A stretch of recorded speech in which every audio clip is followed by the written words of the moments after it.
Assalamualaikum warahmatullahi wabarakatuh. Saudaraku sekalian yang saya cintai karena Allah, lihatlah dunia hari ini. Kezaliman perang tak kunjung usai. Keluarga tercerai-berai, anak muda tenggelam dalam narkoba dan zina. Alam rusak berat, korupsi merajalela, dan ketidakadilan menjadi makanan sehari-hari. Manusia sudah mencoba segala sistem, demokrasi, kapitalisme, sosialisme, bahkan diktator. Semuanya gagal. Mengapa? Karena mereka meninggalkan hukum Sang Pencipta. Hari ini kita akan membahas satu keyakinan yang tegas, bahwa hukum Allah adalah satu-satunya solusi hakiki bagi kerusakan dunia saat ini. Mari kita buka pembicaraan yang dengan hati yang jujur, saudara sekalian. Kerusakan yang kita lihat bukan sekedar masalah teknis. Ini adalah krisis akidah dan akhlak. Yang pertama, ekonomi riba. Riba atau bunga telah menjadi tulang punggung sistem keuangan dunia. Apa hasilnya? Kekayaan terkumpul di tangan segelintir orang, sementara mayoritas menderita. Rasulullah SAW bersabda, setiap pinjaman yang mengandung manfaat adalah riba. Yang kedua, kerusakan keluarga. Anak-anak tumbuh tanpa ayah. Ibu-ibu dipaksa bekerja keras, meninggalkan anaknya karena keadaan ekonomi. Kebebasan seksual yang dijamin undang-undang barat justru melahirkan kerusakan pergaulan dan depresi massal. Yang ketiga, ketidakadilan hukum. Hukum buatan manusia memihak yang kaya dan yang berkuasa. Koruptor kelas kakap bebas, rakyat kecil dihukum berat. Yang keempat, kerusakan lingkungan. Manusia menganggap bumi sebagai miliknya untuk dieksploitasi, padahal Allah menjadikan kita khalifah di bumi ini bukan sebagai perusak. Semua ini terjadi karena manusia mengikuti hawa nafsunya dan meninggalkan syariat Allah, dan ini barulah perkara dunia, belum sampai kepada pertanggungjawaban akhirat yang akan dirasakan manusia karena tidak mau tunduk dengan hukum yang menciptakannya.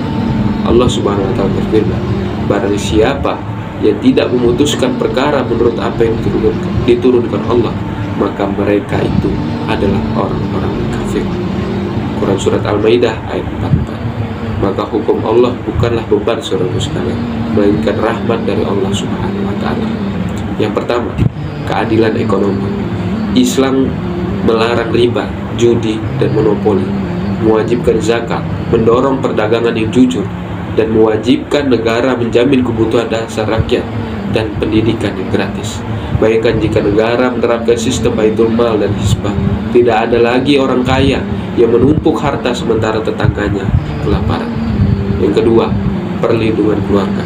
Islam menetapkan pernikahan sebagai fondasi, membatasi perceraian, mewajibkan nafkah, dan menjaga kehormatan perempuan, bukan menindas tapi melindungi.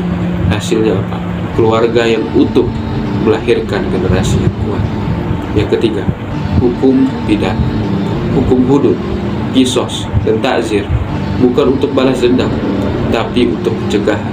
Ketika tangan pencuri dipotong di bawah syarat-syarat yang ketat, angka pencurian di masa kekhilafahan dulu turun drastis.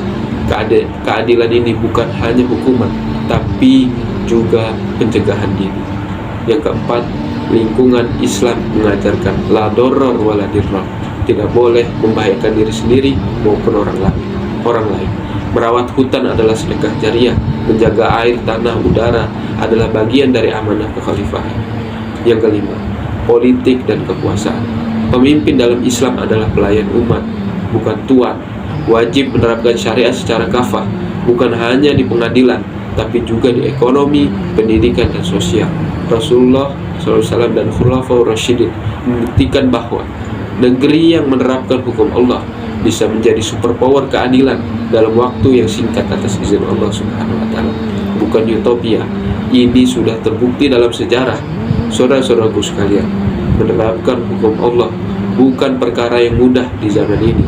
Ada tekanan dari luar, ada pengkhianat dari dalam, dan ada keraguan dari hati umat itu sendiri. Tapi ingatlah firman Allah Subhanahu wa taala, Dan sungguh kami telah menuliskan di dalam Zabur sesudah peringatan bahwa bumi ini akan diwarisi oleh hamba-hambaku yang soleh. Dalam Quran surat Al-Anbiya ayat 105. Solusinya dimulai dari kita sendiri, saudaraku sekalian. Kembalikan Al-Quran dan As-Sunnah sebagai panduan hidup.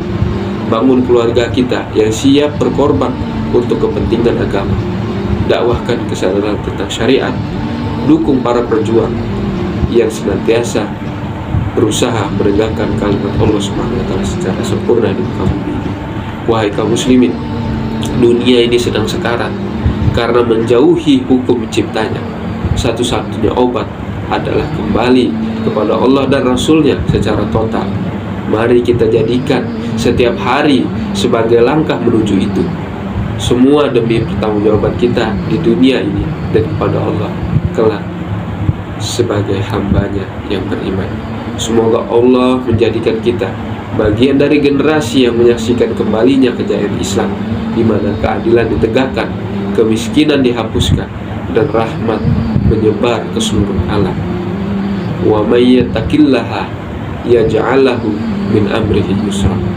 Barang siapa yang bertakwa kepada Allah, niscaya Allah akan memberikan kemudahan baginya dalam segala urusannya.